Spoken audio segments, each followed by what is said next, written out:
దగ్గరికి కూడా ఒక ప్యానల్ డిస్కషన్ అంటే ఒక మేధో మథనం లాంటిదండి. మనం చర్చించుకుంటూ ఉంటాము. అంటే మేము చర్చించుకోవడమే కాకుండా రైతులను ఉద్దేశించి చర్చించడం జరుగుతుంది. అండ్ ఒక్కొక్కరు మాట్లాడేప్పుడు వాళ్ళ యొక్క అనుభవాలే వస్తాయి. అలాగే ముగ్గురు మాట్లాడేప్పుడు ఒక ఒక సంఘటిత నిర్ణయాలు అనేవి బయటికి రావడానికి అవకాశం ఉంటుంది. సో దీంట్లో ఏంటంటే ఇప్పుడు నేను 10 నిమిషాల్లో ఉన్నటువంటి సమయాన్ని వినియోగించుకోగలరు. సో మొదట 30 నిమిషాలు డిస్కషన్స్కి మాత్రమే ఉంటుంది. మీరు ఏమైనా క్వశ్చన్స్ ఉంటే దయచేసి రాసి పెట్టుకోండి. చివరి 10 నిమిషాల్లో మీరు అడగొచ్చు, మైక్ మీ దగ్గరికి వచ్చేస్తుంది. సో వెల్కమ్ శ్రీహర్ష గారు, మల్లికార్జున రెడ్డి గారు, సౌమిని గారు. అండ్ ఫస్ట్ ఆఫ్ ఆల్ మీ అందరికీ చాలా కృతజ్ఞతలు ఇలాంటి ఒక సమావేశానికి వచ్చి మీ అనుభవాలు పంచుకోవడానికి. అండ్ ఈ ప్యానల్ని కూడా మీరు ఒకసారి గమనించినట్లయితే వ్యవసాయ రంగానికి కొన్ని డిపార్ట్మెంట్స్, కొన్ని యొక్క రంగాలు అలాగే రైతులు మనం ఎన్ని డిస్కస్ చేసినా చివరికి పోవాల్సింది వ్యవసాయ క్షేత్రంలోకే. అలాగా రైతులు ఎంతవరకు దాన్ని తీసుకోగలుగుతారు, ఏ విధంగా టెక్నాలజీని పాతవి కావచ్చు, ఇప్పుడు కొత్త పుంతలు ఏవైతే వస్తున్నాయో వాటిని కావచ్చు, ఏ విధంగా ముందుకు తీసుకొని వెళ్తారన్న దానికి మన వద్ద మల్లికార్జున రెడ్డి గారు ఉన్నారు. వాళ్ళు వ్యవసాయ రంగంని రిప్రజెంట్ చేస్తున్నారు. అండ్ అలాగే శ్రీహర్ష తన్నీరు గారు, నేను ముందట నా స్పీచ్లో కూడా చెప్పినట్టు రైతుల పక్షపాతిగా ఉంటూ రైతులకి ఏదైతే ఎక్కడైతే అన్యాయం జరుగుతుందో అని తెలుసుకుంటూ వారి యొక్క సంస్థలు రైతు స్వరాజ్య వేదిక కావచ్చు, దాంట్లో స్టేట్ మెంబర్ కోఆర్డినేటర్గా కూడా ఉన్నారు. అండ్ ప్రస్తుతానికి RRDSలో పనిచేస్తున్నారు ప్రాజెక్ట్ కోఆర్డినేటర్గా. సో వాళ్ళు రైతులకు ఏవైతే సమస్యలు ఉన్నాయో రైతు గొంతుగా, ఒక రైతు పక్షవాది ఉద్యమకారునిగా వీళ్ళు ఈ మన టెనెంట్ ఫార్మర్స్ పైనే కావచ్చు, ఈ పురుగు మందులు ఎక్కువ తీసుకొని ఇప్పుడు ఆదిలాబాద్ లాంటి ట్రైబల్ ఏరియాస్లో పురుగు మందులు విచ్చలవిడిగా వాడడం వల్ల వాళ్ళకి జరుగుతున్న నష్టం పైన కూడా వాళ్ళ యొక్క గొంతుగా వినిపించి గవర్నమెంట్ దాకా ఆ విషయాన్ని తీసుకెళ్ళడంతో, దాంతోపాటు అక్కడ ఆదిలాబాద్లో మోనోకోటోఫాస్ అనే పురుగు మందుని ఒక సంవత్సరం పాటు 2 ఏళ్ల పాటు అనుకుంటాను అక్కడ కలెక్టర్ బ్యాన్ చేసింది. దాంట్లో ముఖ్య భూమిక పోషించిన వాళ్ళు మన శ్రీహర్ష తన్నీరు గారు. అలాగే కిసాన్ మిత్ర అనే ఒక కాల్ సెంటర్ని పెట్టి రైతులకు ఏవైనా సమస్యలు ఉన్నా కూడా ఒక టోల్ ఫ్రీ నెంబర్ పెట్టేసి దాని ద్వారా ముందుకెళ్ళారు. సో ఇక్కడ ఈ ప్యానెల్ అనేది ఒక ముగ్గురు 3 సెక్టార్స్ నుంచి వ్యవసాయ రంగానికి ఏ విధంగా కృషి చేస్తున్నారు అన్న దాని గురించి ఇలా కూర్చోడం జరిగింది. సో మొదట శ్రీహర్ష గారు, మీరు మీ యొక్క స్వానుభవం ఇప్పుడు ఎట్లా టెక్నాలజీ ఉపయోగపడుతుంది, పాత పద్ధతులు ఏ విధంగా ఉండబోతున్నాయి, అండ్ మీరు ఇప్పటిదాకా ఈ తరహా విధానాలు మీలో మీ సంస్థలో కావచ్చు, అండ్ మీకు ఏమన్నా అనుభవాలు ఉంటే మొదట మీరు ఇంట్రడ్యూస్ చేసుకోవచ్చు. అందరికీ నమస్కారం. ఎక్కువ గ్రామాలకు వెళ్తే స్టేజ్ పైన అసలు కుర్చీల పైన కూడా కూర్చోను. ఇక్కడ కొంచెం ఆడుగానే ఉంది. కింద కూర్చొనే మాట్లాడతాము, రైతులతో కూర్చొని మాట్లాడతాము. ఇంకా ఎక్కువైతే మీరే స్టేజ్ పైన ఉండాలి, మేము కింద ఉండాలి. వాస్తవంగా నాకు అనుభవం తక్కువే. అందరూ అంటే నా ఫ్రెండ్స్ అందరు కూడా ఇప్పుడు కొన్ని వెబ్సైట్లో వాటిలో MBAలు ఇక్కడ నుంచి చేశారు, యూనివర్సిటీల నుంచి చేశారని పెట్టుకుంటూ ఉంటారు. నేను గ్రామాల నుంచి నేర్చుకుంటున్నానని రాస్తాను అక్కడ కూడా. ప్రస్తుతానికి అదే నా హైయెస్ట్ డిగ్రీ అని నాకు అనిపిస్తుంది. చాలా నేర్చుకుంటూ ఉంటాం ఈ పనుల్లో. ముఖ్యంగా అంటే 2 అంశాలు మాట్లాడదాం అనుకున్నాను. ప్రాబ్లీ ఇప్పుడు కొంచెం బేసిక్ కమ్యూనికేట్ చేస్తాం.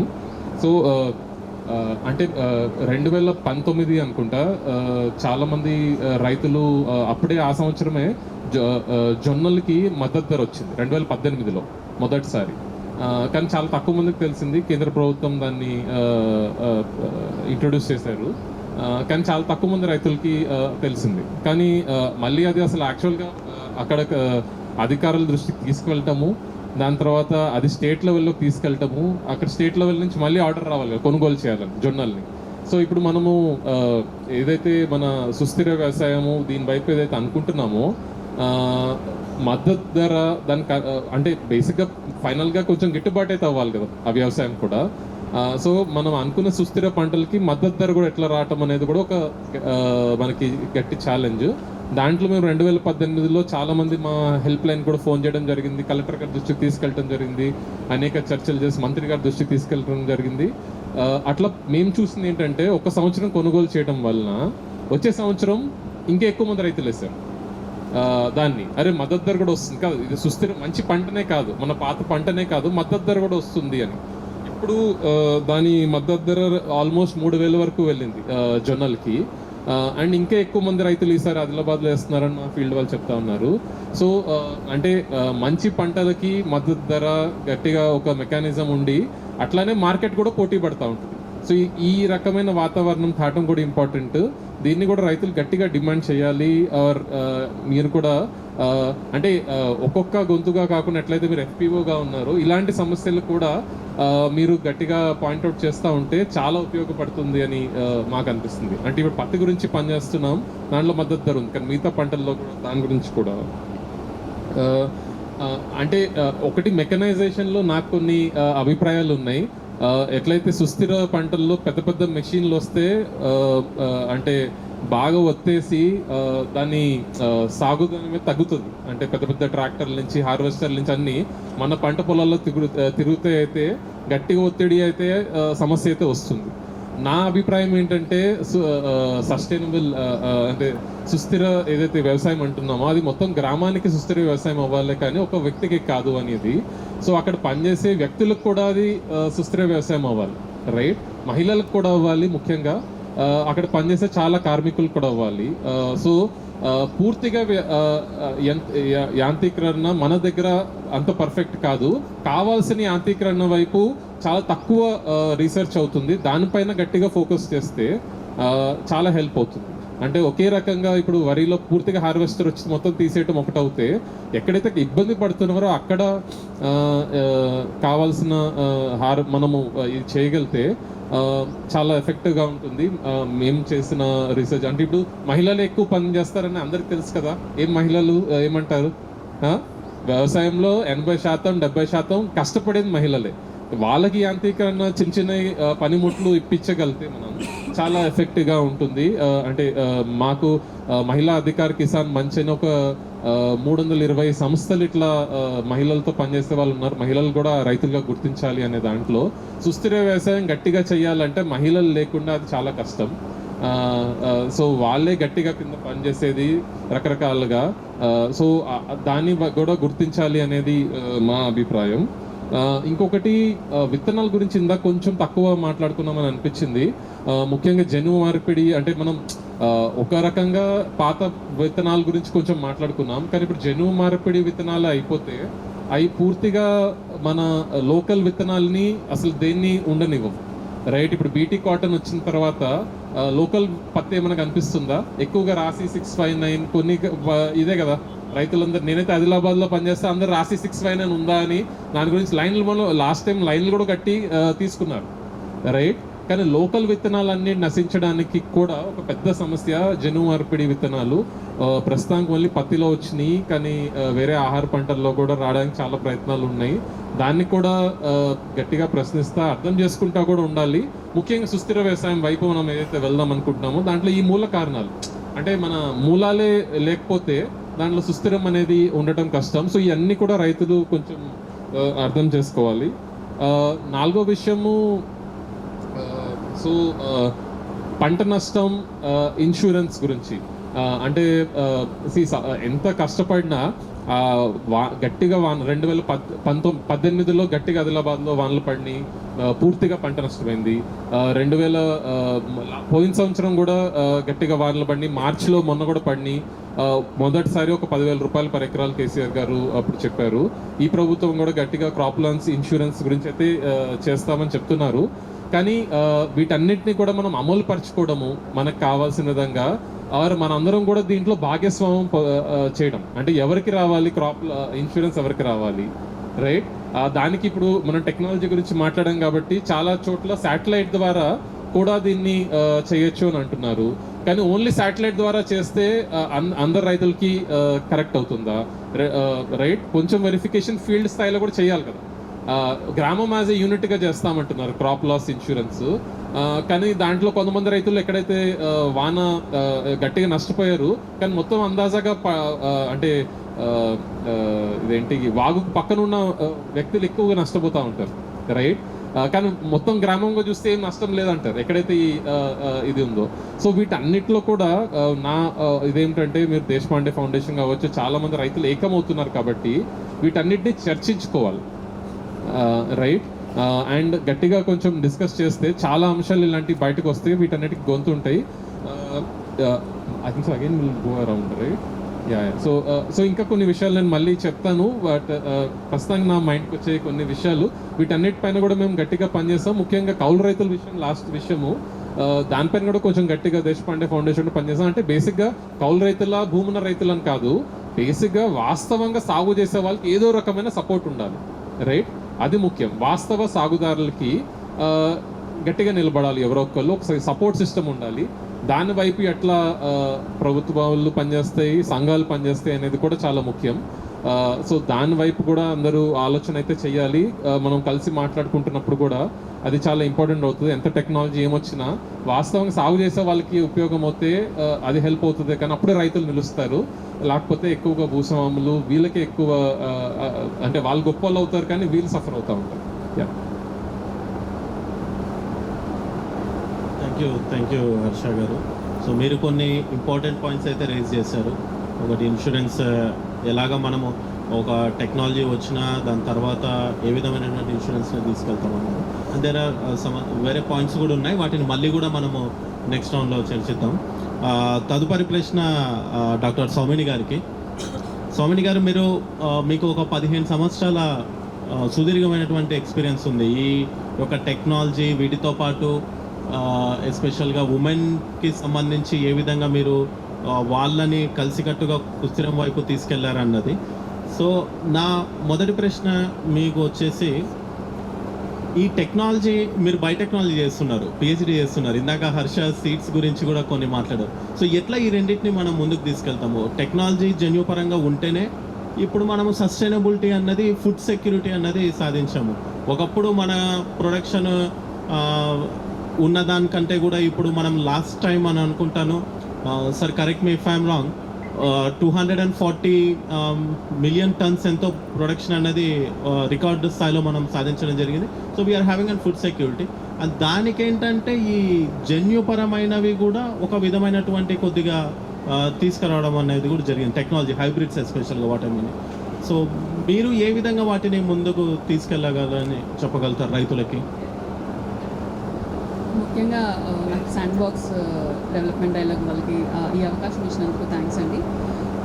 నేను చదువుకు ఇప్పుడు చేస్తున్న దానికి చాలా డిఫరెన్స్ అయితే ఉంది. అంటే బయోటెక్నాలజీగా నేను నేర్చుకుంది జెనెటిక్ ఇంజనీరింగ్. మీరు జన్యు పరంగా ఏమైతే అంటున్నారో వీటి మీదే నేను రీసెర్చ్ చేయడం జరిగింది. బట్ ట్రాన్స్ఫర్మేషన్ నాకు ఎందుకు వచ్చింది అని అంటే, నేను చదువుకున్న చదువుని రైతు దగ్గరికి తీసుకెళ్లాలంటే చాలా సంవత్సరాలు పట్టేటట్లుంది. ఎందుకంటే చాలా ఇప్పుడు రెగ్యులేటరీ ఫ్రేమ్వర్క్ని మేము ఫాలో అయ్యి దాన్ని సీడ్కి అంటే మనము పంట దగ్గరికి అంటే రైతు దగ్గరికి తీసుకెళ్లాలంటే చాలా రెగ్యులేషన్స్ ఉంటాయి. అంటే మనకి చాలా ప్రొటెస్ట్ అయితే ఉంది జిఎం క్రాప్స్ రాకూడదు అని. But as a technologist or a scientist నేను చెప్పేది ఏంటి అని అంటే, పెస్టిసైడ్ని మనము ఎలా తగ్గించగలుగుతాము అనే దాంట్లో ఒక ప్రత్యామ్నాయం జిఎం క్రాప్స్. దానికి మనము అంటే అప్రూవ్ అయిన తర్వాత మనకు వస్తాయి తప్పితే, ఇప్పుడు మనము కాటన్లో చూసాము, ఇన్ని సంవత్సరాలు మనము కాటన్లో ఇంత ముందుకెళ్ళటానికి కారణము బయోటెక్నాలజీయే ఉంది. బట్ ఇప్పుడు ఏంటంటే హర్ష గారు అన్నట్లు నేటివ్ క్రాప్స్ వెళ్ళిపోతున్నాయి అనే కన్సర్న్ వచ్చినప్పుడు సస్టైనబిలిటీ టువర్డ్స్, సో ప్యారలల్గా మనము ఎలా సబ్స్టాన్షియేట్ చేసుకుని మనం మళ్ళీ దీన్ని సస్టైనబిలిటీ టువర్డ్స్ ఎలా తీసుకెళ్తాం అనేది ఒక ప్రశ్న. ఇప్పుడు మనకి రైతు సంఘాలు ఏదైతే ఉందో, సీడ్స్ అవ్వటం కానీ ఏదైనా సరే, మనకి హైబ్రిడ్ సీడ్స్ని వద్దు అనే బదులు దానికి ప్రత్యామ్నాయంగా మనకి ఉన్న నేటివ్ క్రాప్స్లో ఉన్న సొల్యూషన్ ఏంటి అని ఆలోచించి, ఒకవేళ దానికి రీజనబుల్గా మనకి దొరుకుతుంది. ఎందుకంటే హైబ్రిడ్ సీడ్స్ ప్రొడక్టివిటీ ఫస్ట్, మనం రైతుకి ఏం చెప్పినా సరే సస్టైనబిలిటీ అని అంటాం, సుస్థిరం అంటాము. ఫైనలీ ఏంటి, రైతుకి ఆ డబ్బు ఎలా మనం అందించగలుగుతున్నాం అనే దాంట్లోనే చేయాలి.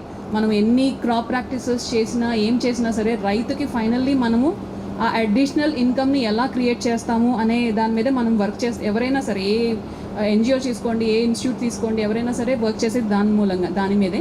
సో దాంట్లో మనకి డిఫరెంట్ ఆప్షన్స్ ఉన్నాయి, హైబ్రిడ్ సీడ్స్, నేటివ్ సీడ్స్, ఇవన్నీ దీంట్లో. ఇది మంచిది, ఇది చెడ్డది అనేది రైతులు అంటే దే ఆర్ వెల్ అవేర్. వాళ్ళకి ఏది ఎక్కువ అవసరము, ఏది మంచిది అనేది చెప్పడానికి చాలా ఆర్గనైజేషన్స్ వర్క్ చేస్తున్నాయి, మెనీ ఆర్గనైజేషన్స్ ఆర్ దేర్.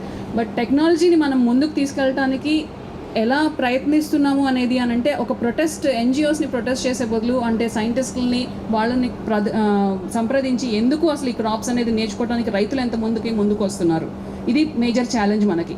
అంటే ఎన్జిఓస్ చెప్తున్నారు లేకపోతే గవర్నమెంట్ ప్రమోట్ చేస్తుంది అనే దానికన్నా అసలు మనకు అవసరం ఉందా? ఇప్పుడు మనకి హెర్బిసైడ్ టాలరెన్స్ అనేది ఒకటి ఉంది, అండ్ మనం పురుగు మందులు మన గడ్డి మందులు వాడకూడదు అనేది. సో చాలా ఎన్జిఓస్ వాటి ప్రొటెస్ట్ చేస్తూ ఉంటాయి, కానీ దానికి ప్రత్యామ్నాయం ఏంటి?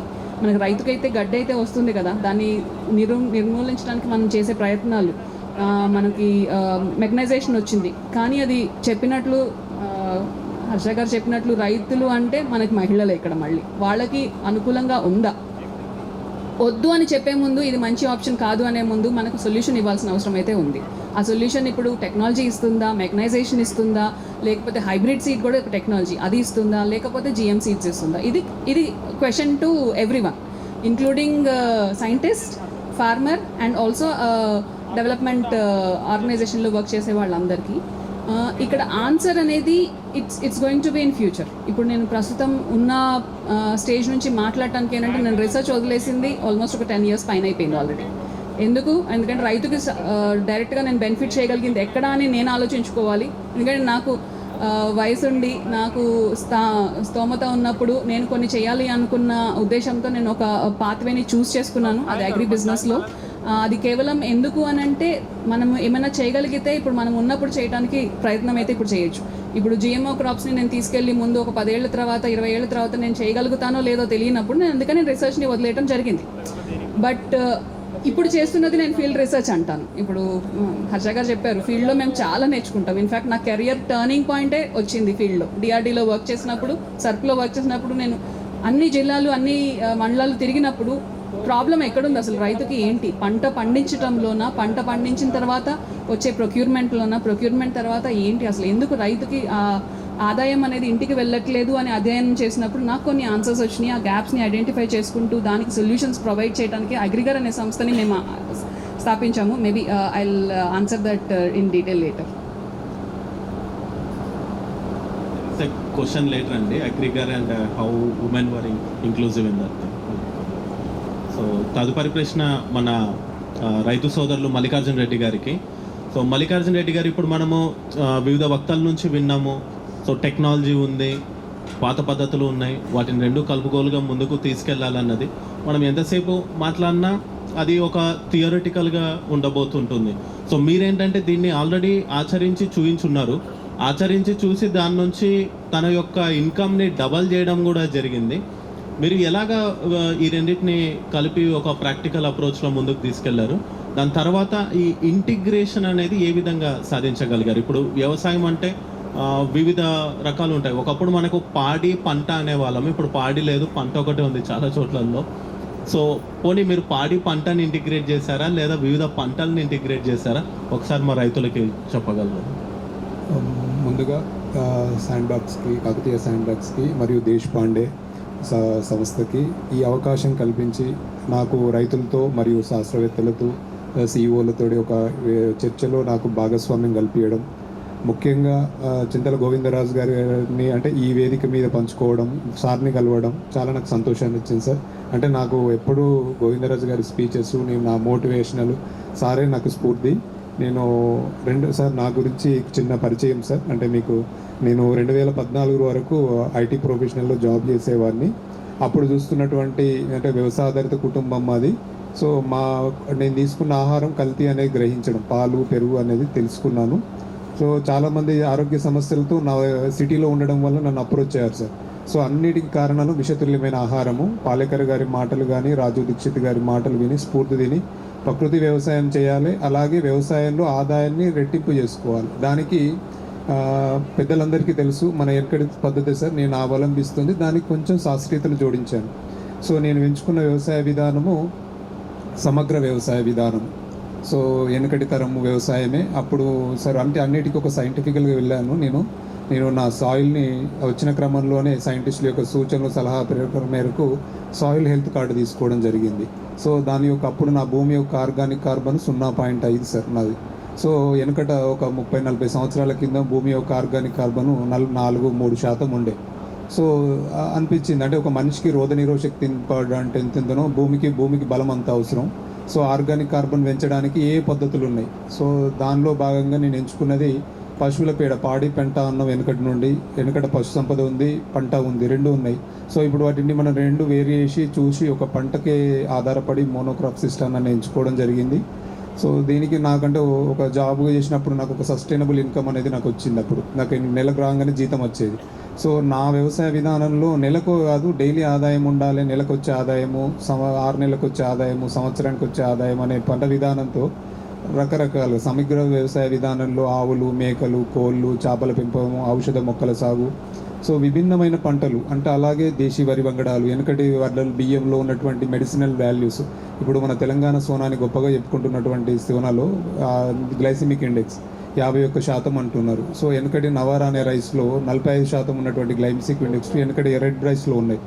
సో అట్లాంటి కొన్ని వరి వంగడాలను నేను సాగు చేయడము, కొంత సెమీ ఆర్గానిక్లో చేయడము, ఐపీఎం ప్రాక్టీసెస్ అంటే పురుగు మందులను కొట్టకుండా ఇనిషియల్ స్టేజ్లో దాన్ని ఏ రకమైనటువంటి అంటే జిగురు అట్టలు కానీ, ఎల్లో స్టిక్ ప్యాడ్స్ కానీ, మన సోలార్ ట్రాప్స్, అలాగే రకరకాల వెనకటి పత్తవరణను కొద్దిగా శాస్త్రీయతను జోడించి విభిన్న రకాల నుండి ఒక ఏటీఎం మోడల్గా ఒక రైతుకు నిరంతర ఆదాయం రావాలనే ఆలోచన విధానంతో విభిన్న పద్ధతులు చేస్తూ భూమి ఆరోగ్యము, పర్యావరణ ఆరోగ్యము, మనిషి ఆరోగ్యం అనేది కాన్సెప్ట్ మీద నేను ఎంచుకున్న వ్యవసాయంలోకి రావడం జరిగింది. దాని రకంగా చేస్తున్న పద్ధతులకు Indian council of agriculture research ICR నుండి ఇన్నోవేటివ్ ఫార్మర్ అవార్డును తీసుకోవడం సరైంది సార్. చేస్తున్న అలాగే ఉపరాష్ట్రపతి వెంకయ్య నాయుడు నుండి రైతు నేస్తం అవార్డు తీసుకోవడమే కాకుండా సార్, వెంకయ్య నాయుడు గారి నోటి నుండి ఫలానా మల్లికార్జున సంధ్య దంపతులు వ్యవసాయాన్ని వదిలి ఉన్నత చదువులు చదివి ఎంతోమంది రైతులకు స్ఫూర్తిగా ఉన్నారన్నాడు. ఆ మాటతోటి ఎంతోమంది రైతులకు ట్రైనింగ్ ఒక దాదాపు 100-200 వరకు నా పర్సనల్గా ఎంత దూరం ఉన్నా పోయి మీటింగ్స్, ట్రైనింగ్స్ కండక్ట్ చేయడం జరిగింది సార్. అవగాహన అంటే సమగ్ర వ్యవసాయం మీద రైతులకి ఒక ఆదాయాన్ని వ్యయంగా చూడాలి అనేది నా ఆలోచన. అలాగే ఈ సమగ్ర వ్యవసాయ విధానంతో భూమిని కాపాడుకోవచ్చు. ఎందుకంటే పశువుల పేడ వస్తుంది, ఉన్న విస్తారంలో సస్టైనబుల్గా అంటే ఒక 5 ఎకరాలు ఉన్నట్టు రైతు ఆదాయాన్ని ఎన్ని రకాలుగా రావాలి, ఒక చిన్న సన్నకారు రైతు ఆదాయాన్ని ఏ రకంగా రెట్టింపు చేయాలనేది ఆలోచన.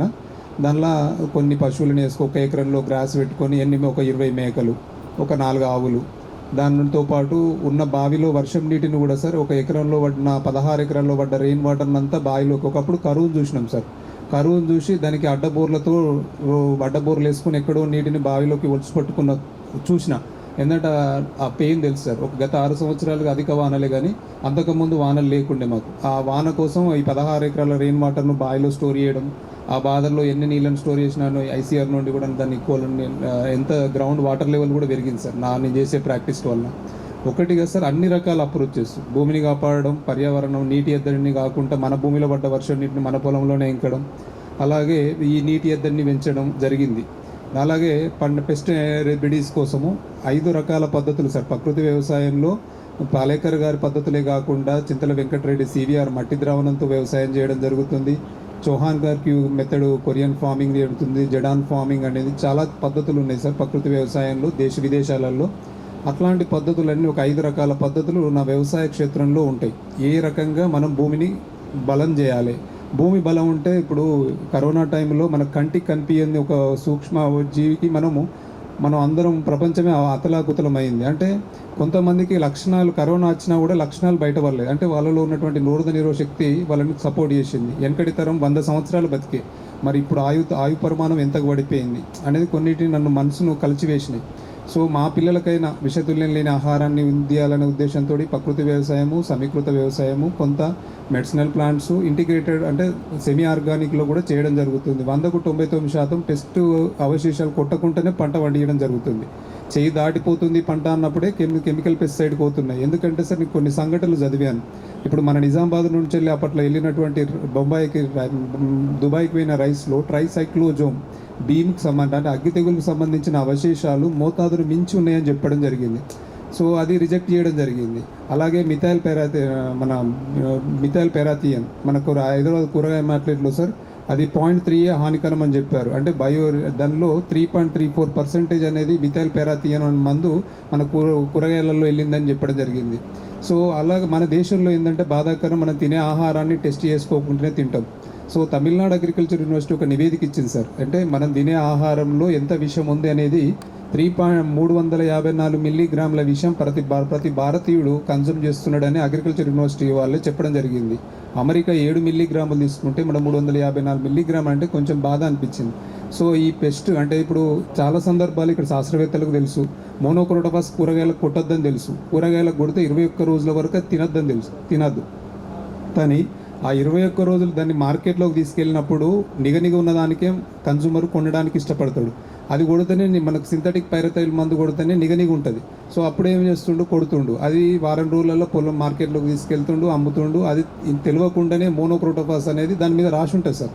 కానీ మనం దానికి ఎంతమంది రైతులకు తెలుసు, ఎంతమంది రైతులు సైంటిస్టులు ఆలోచన అడుగుతారు. ఫెర్టిలైజర్ షాపులకు వెళ్ళి ఇచ్చినటువంటి మందును తెచ్చుకుంటాడు, కొడతాడు. సో దీని మీద మనం కాన్షియస్ అంటే రైతులకు అవగాహన కల్పిస్తున్నాం సార్. ఈ రకంగా కల్పిస్తూ నా తోటి రైతులని సమీకృత వ్యవసాయంలో ఒక ఉమ్మడి కరీంనగర్ జిల్లాలో ఒక 10 మంది రైతులను తీస్తూ వాళ్ళ ఆదాయాన్ని రెట్టింపు చేయడం క్రమంలోనే మొన్న మోడీ గారు 8 నిమిషాలు అంటే భారతదేశంలో ఒక 5 మంది రైతులతో మాట్లాడినప్పుడు రైతుగా నా ఒక్కరితో మాట్లాడడం చాలా సంతోషాన్ని మరియు మరింత స్ఫూర్తినిచ్చింది సార్. నా ఎందుకు చదువుకున్న వాడిని వ్యవసాయం ఎందుకు చేస్తున్నావు అని మోడీ గారు అడగడం జరిగింది. నాకు వ్యవసాయం అంటే ఇష్టము, మాది వ్యవసాయాధారిత కుటుంబం. మరియు చదువుకున్న వాళ్ళు వ్యవసాయం చేస్తే మరింత గొప్పగా చేయడానికి నేను ఒక నిదర్శనంగా నిలుస్తున్నా సార్. నా ఆదాయ వ్యయం అంతకుముందు నేను ఎంచుకున్నటువంటి వ్యవసాయ విధానంలో మోనోక్రాప్లో సంవత్సరానికి 6 లక్షలు వచ్చేది. ఇప్పుడు ఎంచుకున్నటువంటి వివిధ రకాలైనటువంటి పంట నమూనాలు, మెడిసినల్ ప్లాంట్స్ కూడా గ్రో చేయడం జరుగుతుంది.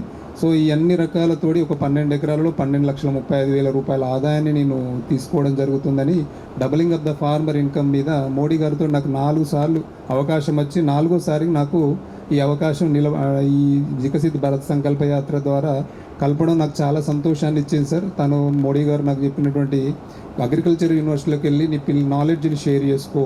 సో అనేది నేను కూడా ఇప్పుడు ఈ చర్చకు రావడానికి ఇక్కడికి రావడానికి ఏంటంటే నా తోటి రైతులతోటి కొన్ని విషయాలను చర్చించుకోవడం, ఇట్లాంటి విషయాలన్నీ వేరే వేదికలలో అడ్రస్ చేయడం. సో నేను నిత్య విద్యార్థిని సార్, రోజు నేర్చుకుంటున్నా. రోజు పొద్దున్న లేస్తే గూగుల్లో ఎట్లాంటి పద్ధతులు ఉన్నాయి వ్యవసాయంలో, ఆ పద్ధతులను ఎట్లా పెంచుకోవాలి, సో పండించే పంటలలో నాణ్యత ఎంత ఉంది, మన ఆహారం ఎంత మనం ఎట్లాంటి విషయాన్ని తీసుకుంటున్నాం, మన ఆరోగ్యపరమాన్ని పెంచుకోవడానికి ఏ రకమైన పద్ధతులు ఉన్నాయి అనేది దాని మీద నిరంతర పరిశోధన జరుగుతుంది సార్. సో ఈ వేదిక నాకు కొంచెం ఉపయోగపడుతుందని, అలాగే నా తోటి రైతులకు బెనిఫిట్ అవుతుందని ఆశిస్తున్నాను. Thank you sir. Thank you Mallikarjuna Reddy గారు, మీ యొక్క సుదీర్ఘమైన అనుభవాన్ని పంచుకున్నందుకు. అది చాలామంది రైతులకు కూడా చాలా ఉపయోగపడుతుంది అనమాట. ఇప్పుడు మేము ఎంత చెప్పినా సరే వీళ్ళు ఏమన్నా వాళ్ళకి ఏం తెలుస్తుంది, చేసేవాళ్ళ కష్టం అనేది ఒకటి ఉండిపోతుంది అనమాట. సో అలాగే మీరు చెప్పినప్పుడు ఓకే, ఆశ్చర్యయోగ్యమైనది మీరు చేసి చూపించారు కాబట్టి మిగతా మంది రైతులకు కూడా అది కొంచెం మంచి ఒక మోటివేషన్ అనేది అయితే ఖచ్చితంగా కలుగుతుంది. మీతో ముందు కూడా కలిసి పనిచేయడానికి మేము కాకతీయ శాండ్ బాక్స్ తరఫున, దేశపాండే ఫౌండేషన్ తరఫున కూడా ముందుకు రాగలం. సో నా తదుపరి ప్రశ్న సౌమిని గారికి.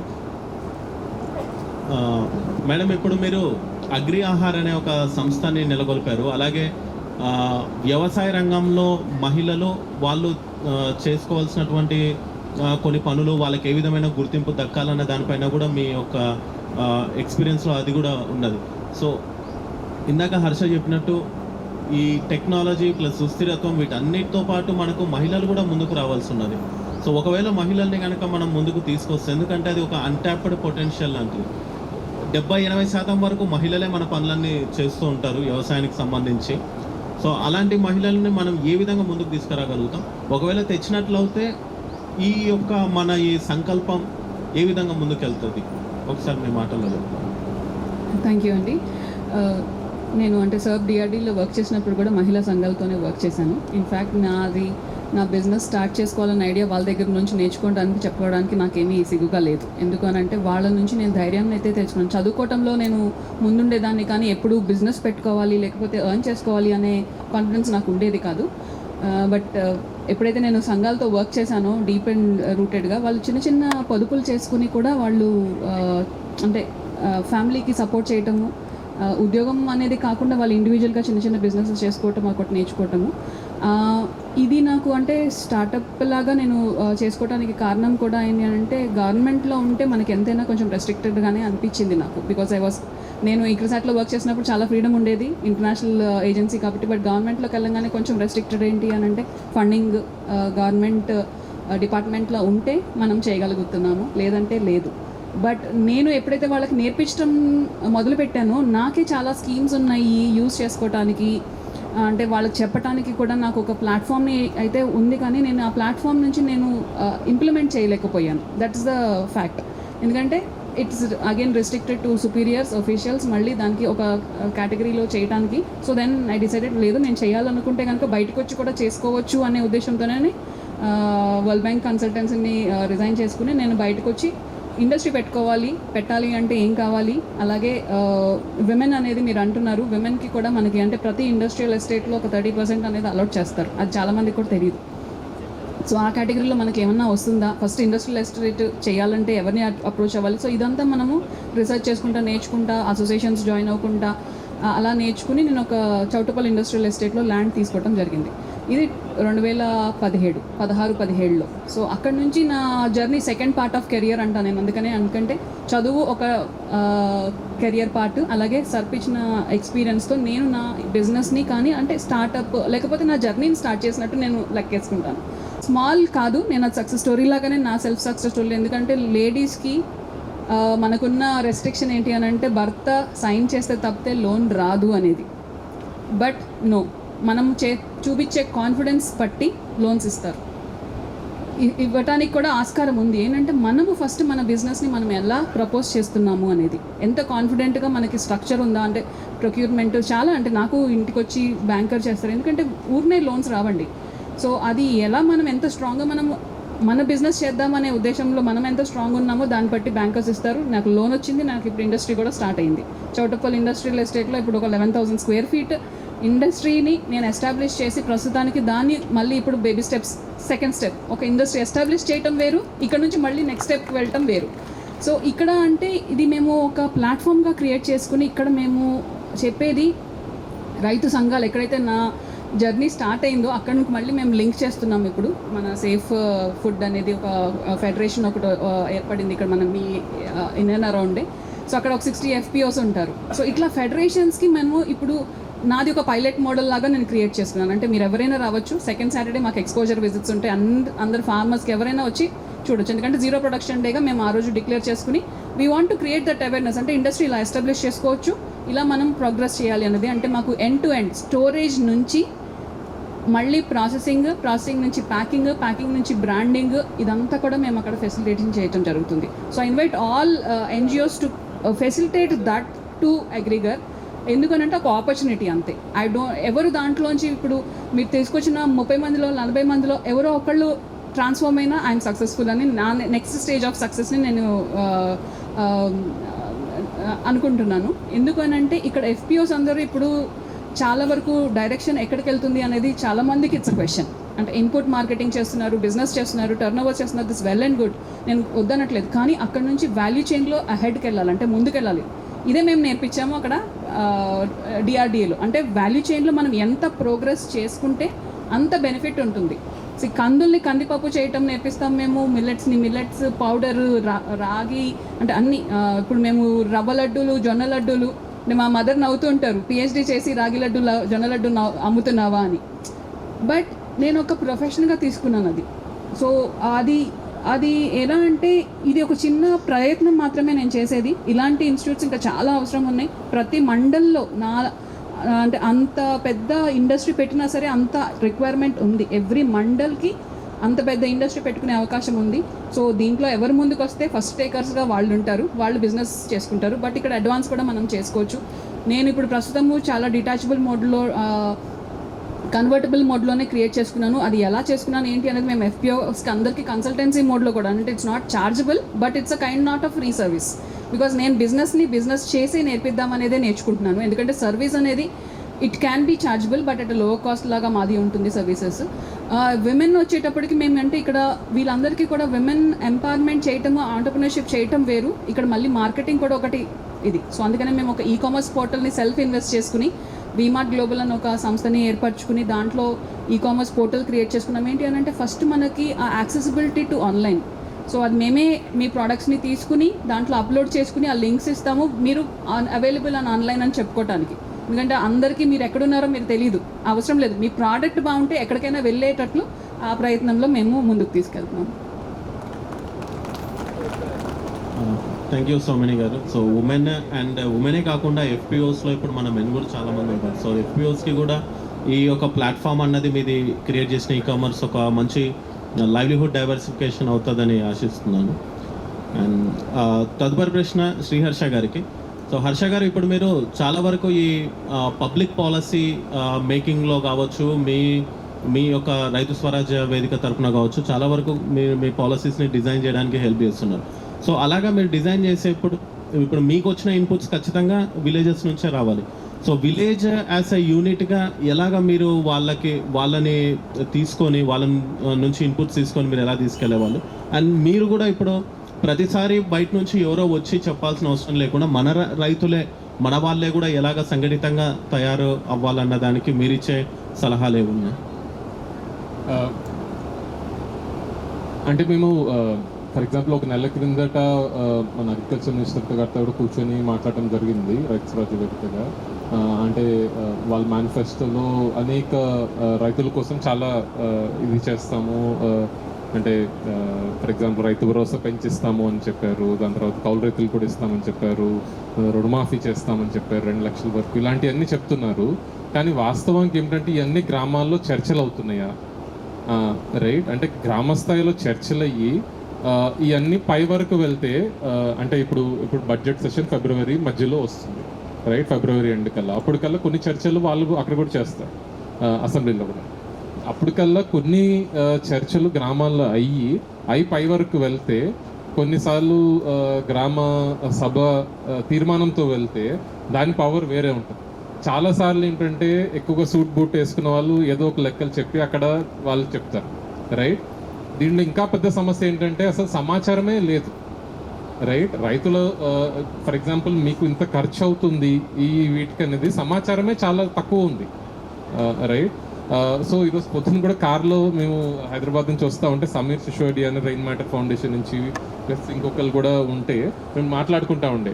అంటే ఇప్పుడు ఒడిస్సాలో ఆయనకు తెలిసిన ఒక ఎమ్మెల్యే ఉన్నారంట. ఆయన ఎమ్మెల్యేతో చర్చిస్తూ ఉంటే ఒక 600 గ్రామాలకి ఆయన ఎమ్మెల్యే. అక్కడ ఒక టూత్ బ్రష్ ఒక 600 గ్రామాలు ఒక సంవత్సరాలు ఎంత అవుతాయి అంటే only tooth brush cost 1,20,00,000, right. అంటే అక్కడ వాడే వాళ్ళందరికీ లెక్కేస్తే, రైట్. సో నేను ఏమంటున్నా అంటే మన గ్రామాల నుంచి అంటే మనం ఆదాయం పెంచాలని చూస్తున్నాం, కానీ దేనికి ఖర్చు పెడుతున్నాం అనేది కూడా కొంచెం మనం లెక్కేసుకోవాలి కదా. అంటే మనం కూరగాయలు చాలా మటుకు పండించట్ల గ్రామాల్లో, ఎక్కువ కొంటున్నాం బయట నుంచి, రైట్. సో మనం తినే వస్తువులు చాలా మటుకు మళ్ళీ కొనుక్కొనే వస్తున్నాం. సో అంటే చాలాసార్లు ఒక జిల్లా ఒకే పంట ఒక రైట్ ఇలాంటి కొన్ని ప్రణాళికలు వస్తున్నాయి. మా అంటే దీన్ని పాలసీ దాంట్లో చూస్తే అసలు ఒక జిల్లాకు కావాల్సిన మండల పరిధిలో కావాల్సిన అన్నీ కూడా అట్లీస్ట్ 40% 50% ఎక్కడో ఒక చోట మొదలుపెట్టి ఆ గ్రామాల్లో పండించే ప్రయత్నం చేయొచ్చా, రైట్. ఎందుకు చేయకూడదు, దాని గురించి చర్చ రావచ్చా, రైట్. లేకపోతే ఏంటంటే చాలాసార్లు మనం పండించేది దానికి మనం తినేదానికి అసలు ఏ పోలన ఇది ఉండట్లే, అన్నీ అటు వెళ్తున్నాయి. కర్ణాటక నుంచి మనం చాలా మటుకు కాయగూరలన్నీ కర్ణాటక నుంచి వస్తాయి తెలంగాణకి, ఇక్కడ లోకలీ మనం వేరే దగ్గర పంపిస్తున్నాం. ఈ రకంగా అసలు ఎక్కడ ఒక పోలన లేదు, ఏమీ లేదు. సో అంటే ముఖ్యంగా గ్రామంలో కూర్చొని వీటి గురించి కొంచెం చర్చ జరగాలి. ప్రతి దాని గురించి ఒక ఖాతా మెయింటైన్ చేయాలి, రైట్. మన గ్రామంలో ఏమవుతుంది అంటే మేము ఒకసారి అప్పుడప్పుడు రైతుల దగ్గర ముఖ్యంగా చాలా అంటే రైతు ఆత్మహత్య కుటుంబం 1000 కుటుంబాలకు నేను మా టీంగా కలిసి ఉంటాం. ఎక్కడికి వెళ్ళినా ఖర్చుల గురించి అడుగుతాయి, ఎవరి దగ్గర ఏమి ఖాతా ఉండదు. అప్పులు ఎంత అయినాయి అమ్మ అంటే ఖాతానే ఉండదు, రైట్. ఆయన వెళ్ళిపోయినా కూడా ఈవిడ దగ్గర ఒక ఖాతా ఉండదు. జనరల్గా రైతులు ఖాతాలు పెట్టుకోరు. అండ్ ఇది ఓన్లీ వ్యవసాయానికి సంబంధించి అయితే మిగతా వాటి గురించి అసలే ఖాతాలు ఉండవు, రైట్. సో ఇదొక్కటే ఖాతా కాదు, చాలాసార్లు ఏంటంటే మీ భూములు ఏమైనాయి ఇప్పుడు ధరణిలో పోర్టల్లో సరే మీ సర్వే నెంబర్ కొడితే మీది తెలుస్తుంది, కానీ మిగతా మీ భూముల పరిస్థితి అంతా కూడా ఒక గ్రామ స్థాయిలో మీకు తెలుసా, రైట్. ఎంతమందికి భూములు కరెక్ట్గా ఉన్నాయి, ఎంతమందికి లేవు, రైట్. ప్రస్తుతానికి చూసుకోవడానికి లేదు. సో మేము ప్రభుత్వంతో ఇప్పుడు ఏం చర్చ చేస్తున్నాం అంటే ప్రస్తుతానికి ప్రభుత్వంతో రైతులకు ఏ సమాచారం కావాలో వాళ్ళు చూసుకునే విధానంగా మొత్తం సమాచారం పబ్లిక్గా పెట్టాలి, రైట్. అంటే మీరు ఇప్పుడు మీరు ఏ పురుగు మందు కొన్నా కూడా అది అగ్రికల్చర్ వాళ్ళ దగ్గర ఉంటుందని మీకు తెలుసా? డేటా అంతా ఒక వ్యవసాయ శాఖ అధికారి దగ్గర ఉంటుంది మొత్తం డేటా, రైట్? అంటే ఈ షాప్లో వాళ్ళు ఏమైనా ఎన్ని అమ్మారు పురుగు మందులు అనేది వాళ్ళు కలెక్ట్ చేస్తారు, రైట్? సో మన జిల్లాలో, మన మండలాల్లో, మన గ్రామాల్లో ఎన్ని పురుగు మందులు ఏవి కొనుగోలు అవుతున్నాయి అనేది ఒక సుమారుగా తెలిస్తే ఒక అవగాహన అయితే వస్తుంది కదా, ఏం అమ్ముడుపోతున్నాయి ఏంటనేది, ఏ రక విత్తనాలు అనేది. ఈ రకంగా సమాచారం అనేదే పవర్. ఈ సమాచారం కంపెనీలకు వెళ్తే వాళ్ళది నడుస్తుంది, ఈ సమాచారం రైతుల దగ్గర ఉంటే రైతులు కూడా గట్టిగా కలిసి పనిచేయచ్చు. ఈ ఎఫ్పిఓ దగ్గర ఉంటే ఎఫ్పిఓలు కూడా ముందుకు వెళ్ళొచ్చు. మీరందరూ సంఘటన అనేది కష్టపడి పనిచేయడానికే కదా ఏకమయ్యి.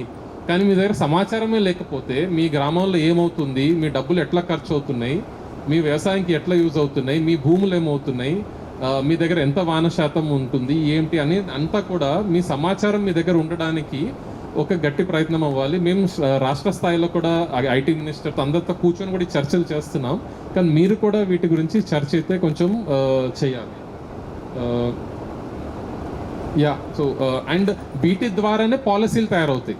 అప్పుడు లేకపోతే ఏమవుతుందంటే ఒక అంచనా విధానంగా పాలసీలు తయారవుతాయి, మనకి ఎప్పుడు హెల్ప్ అవ్వవు. అండ్ అవి తయారైనా అమలు అవ్వవు. మళ్ళీ అదొక పెద్ద సమస్య. సరే తయారు చేసిండ్రు, ఎక్కడ అమలు చేయాలి, ఏ రైతులకు వెళ్ళాలి మళ్ళీ తెలియదు. ఇప్పుడు కౌలు రైతులకి రైతు భరోసా 15,000 ఎకరాలకి ఎకరం ఇస్తామంటున్నారు. ఎవరు ఈ కౌలు రైతులు తెలియదు, రైట్? ఇప్పుడు వ్యవసాయ కూలీలకి ఇస్తా అంటున్నారు. ఎవరు వీళ్ళు, అది కూడా తెలియదు. అంటే అన్నిటికీ కింద స్థాయిలో మనకి గట్టిగా ఉంటే సమాచారం, అప్పుడు మనము పైన ఏం డెసిషన్ తీసుకొని అమలు చేయడానికి కూడా ఈజీగా ఉంటుంది. సో దీని చుట్టూ కూడా నా రిక్వెస్ట్ అయితే దేశపాండే ఫౌండేషన్ వాళ్ళు కూడా అంటే అంటే ఎఫ్పిఓల్కి అంటే ఓన్లీ అగ్రికల్చర్ వీటి చుట్టూ కూడా డిస్కషన్స్ అవ్వాలి. కానీ కలిసిగట్టుగా ఇలాంటి సమాచారం గ్యాదర్ చేయటం గ్రామ స్థాయిలో వీటన్నిటిలో కూడా ఒక రోల్ ప్లే చేయగలిగితే చాలా మొత్తం గ్రామానికే మనం మంచి సహకారం చేసిన వాళ్ళు అవుతాం. దీంతోనే మేము రైతు స్వరాజ్య వేదికగా కౌలు రైతుల సర్వే కూడా చేసాము. దాని తర్వాత పంట నష్టాలు, పంట ఇన్సూరెన్స్ వీటి గురించి కూడా రకరకాల సర్వేలు చేసి ఇప్పుడు ఈ గవర్నమెంట్తో చర్చలు చేస్తున్నాం, పాలసీలు ఏముండాలి ఏంటి అనేది. సో దాని వైపు మీరు కూడా ప్రయాణం చేస్తే మేము తప్పకుండా సహకారంగా ఉండడానికి. థ్యాంక్ యూ హర్ష గారు. సో సారీ టైం కొంచెం తీసుకున్నాం. అంటే ఇప్పటి వరకు మేము కిసాన్ మిత్ర హెల్ప్ లైన్గా పనిచేస్తూ ఉన్నాము ఒక 5 జిల్లాల్లో. ముఖ్యంగా రైతుల సమస్యలు మాకు చెప్తారు, ఫీల్డ్లో కార్యకర్తలు ఉంటారు, అధికారుల దృష్టికి మేము వెళ్తూ ఉంటాం. ఒక 17,000 సమస్యలు రైతులవి మాకు తెలిసినాయి లాస్ట్ 6 ఏళ్లలో. ఇవన్నీ కూడా అధికార దృష్టికి తీసుకుని వెళ్ళటం ఇవన్నీ జరిగినాయి. వీటిలో ఏంటంటే కొన్ని ఏమో గట్టిగా వెంటనే తీర్చేసే ఉంటాయి, కానీ కొన్ని మళ్ళీ ఇందాక అంటే పాలసీ యాంగిల్లో వీటన్నిటిని ఒక్కొక్క సమస్యని ఎక్కడైతే ఆగిపోతున్నాయో, లెట్సే ఒక 20 సమస్యలు పంట నష్టం గురించి వచ్చినాయి, ఒక 30 సమస్యలు విరాసత్ అవ్వట్లేదు ఆగిపోతున్నాయి అని వస్తున్నాయి ధరణిలో. ఇవన్నీ కూడా అంటే మూల కారణాలు సమస్యలు, వీటన్నిటిని కూడా పై స్థాయి వరకు తీసుకెళ్ళడానికి ఉంటుంది. జిల్లా స్థాయి, దాని తర్వాత పై స్థాయి. ఉపాధి హామీలో డబ్బులు వెళ్తున్నాయి కానీ రైతులకి ఎక్కడికి వాడుకుంటున్నా అవి చేతికి అందట్లేదు. ఇలాంటి అన్ని కూడా మేము అన్ని స్థాయిలో తీసుకెళ్ళడానికి హెల్ప్ లైన్ ద్వారా కూడా ఒక్కొక్క సమస్య తీసుకొని పై స్థాయి వరకు కూడా పనిచేయడానికి ట్రై చేస్తున్నాం. ఇలాంటి అన్ని కూడా మీ ఎఫ్పిఓలో మీరు కూడా గట్టిగా చేయొచ్చు, మేము సహకరించగలుగుతాం. థ్యాంక్ యూ హర్ష గారు. సో నెక్స్ట్ ఇప్పుడు మన ముగ్గురు వ్యక్తుల నుంచి ఒక చిన్న ర్యాపిడ్ ఫైర్ లాంటిది, బట్ ఒక క్వశ్చన్తోనే ఒక 30 సెకండ్స్లో మన రైతులకి ఏం చెప్పగలుగుతారు, ఏ విధంగా ఉండబోతుంది నెక్స్ట్ 10 సంవత్సరాల వ్యవసాయ రంగం? సో మీరు స్టార్ట్ చేయండి మల్లికార్జున గారు. సార్, అంటే ఇంకొక 30 సంవత్సరాలు ఇదే వ్యవసాయ విధానాన్ని అవలంబిస్తే ఇప్పుడు ఉన్నటువంటి పరిస్థితుల్లో భూమిలో ఏ పంట కూడా మనుగడ సాధించదు. సో మనం ఇప్పటికైనా కాన్షియస్లోకి అయ్యి మనం పండించే పంటల మీద ఎంత నాణ్యత ఉందనేది చెక్ చేసుకోవాలి. ఒక పేషెంట్కి రక్త పరీక్ష ఎంత ఇంపార్టెంటో భూమికి భూసార పరీక్ష చేయించుకోవాలి. మన విలేజ్ సంపద, మాకు గ్రామ భారత్ ద్వారా మాకు ఒక అవగాహన, దినేష్ జీ గారు వచ్చి మా విలేజ్లో ఒక అవగాహన కల్పించారు సార్. విలేజ్ సంపద ఎంత బయటకు పోతుంది, విలేజ్ నుండి ఎంత ఆదాయాన్ని సృష్టించవచ్చు. పట్టణాలకి పట్టుకోమలు అన్నారు కదా, మన ఒక కుటుంబానికి ఎంత ఆయిల్ అవసరం, ఆయిల్లలో మనం బయట నుండి తీసుకుంటున్న ఆయిల్లలో నాణ్యత లేదు. సో మన కాన్షియస్గా మన విలేజ్ సంపద బయటకు పోకుండా మనం ఆయిల్ ఉత్పత్తి ఒక కుటుంబానికి 4 లీటర్ల ఆయిల్ సో 250 కుటుంబాలంటే ఎంత ఆ సంపద బయటకు పోతుంది. అలాగే విత్తనం ములకనూరు ఎక్కడిచోలో మనం తెచ్చుకుంటున్నాం కదా సార్, మన సంపద మన విలేజ్లో సృష్టించుకోవాలి. మన భూమికి అడాప్ట్ అయిన మన వెదర్ కండిషన్లో అయినటువంటి విత్తనాన్ని మనం తయారు చేసుకోవాలి. అది ఎదుర్కొన్న ల్యాబ్లో తయారైతలేదు. మన ఊరి అందరం రైతులందరూ సంఘటితమై ఒక ఎఫ్పిఓ అన్నట్టు సంఘటితమై మన విత్తనాన్ని ఒక మంచి తల్లి సీడ్ని తెచ్చుకొని పిల్ల సీడ్ని డెవలప్ చేసుకున్నట్లయితే మన ఊరికి నాణ్యమైన మన వెదర్ కండిషన్కి అడాప్ట్ అయినటువంటి విత్తనం మనకు దొరుకుతుంది. 20 రూపాయలకు వడ్లను వండి అమ్మి 40 రూపాయలకు విత్తనం కొనుక్కుంటున్నాం. విలేజ్ సంపదను సృష్టించాలంటే, విలేజ్లో సంపద పెరగాలంటే విలేజ్లో పండినటువంటి పంటను మన విలేజ్లో మనం తీసుకొని వేరే వాళ్ళకి పట్టణానికి అమ్మాలి. పట్టణానికి ఆయిల్ మన ద్వారా పోవాలి. ఏదో ఇండస్ట్రీస్ నుంచి ఆయిల్ రావాల్సిన అవసరం లేదు. ఒకప్పుడు అన్ని పద్ధతులు ఉండేయండి. కొంచెం మనం ఏంటంటే దూరం పోయి ఒక మోనోక్రాప్ కల్చర్కి అలవాటు పడిపోయాను. మన పంటను ఒకప్పుడు నా ఎరకకు దొడ్డుప్పు మాత్రమే కొనేది. మిగతా అన్ని మన విలేజ్లో మన పంటలు అన్ని వండే మన ఆరోగ్యం మనకన్నా ఇప్పుడు నా తాత ముత్తాతలు 100 సంవత్సరాలు బతికిండ్రు. ఇప్పుడు మన సార్ మన రాజు సార్ వాళ్ళ డాడీ 90 సంవత్సరాలు అంటున్నాడు. మన పిల్లల ఆయు పరిమాణం ఎంత అయింది. పుట్టుకతో మన ప్రపంచంలో ఇండియా నెంబర్ 1 దేనిలో ఉందంటే షుగర్లో ఉంది. సో మన తినే ఆహారాల్లో ఎట్లాంటి కల్తీ జరుగుతుంది. సో కాన్షియస్ అయి మన భావితరాలకు ఆరోగ్యమైనటువంటి భూమిని ఇవ్వాలి, జీవాన్ని ఇవ్వాలి. పిల్లలను కూడా మంచి భవిష్యత్తుని ఇవ్వాలంటే ఆహార సంపద కాదు, సంపదతో పాటు ఆరోగ్యము ఆనందము ఉండాలి. సో ఆ దిశగా ఆలోచిస్తారని మీకు తెలియంది కాదు, తెలిసినే. సో దీని మీద పునరాలోచన చేసుకొని మనం మరింత ముందుగా అందరం కలిసికట్టుగా ఆలోచన చేసి ప్రతిదానికి ఎకనామిక్స్ ఉండాలి. మనం చేసే దానిలో ఎంత పెట్టుబడి అవుతుంది, ఎంత దిగుబడి వస్తుంది, ఎక్కడ కాస్ట్ తగ్గించుకోవచ్చు, ఎక్కడ కాస్ట్ బెనిఫిట్ పెంచుకోవచ్చు. ఇప్పుడు వ్యవసాయంలో, ప్రకృతి వ్యవసాయంలో చాలా పద్ధతులు ఉన్నాయండి.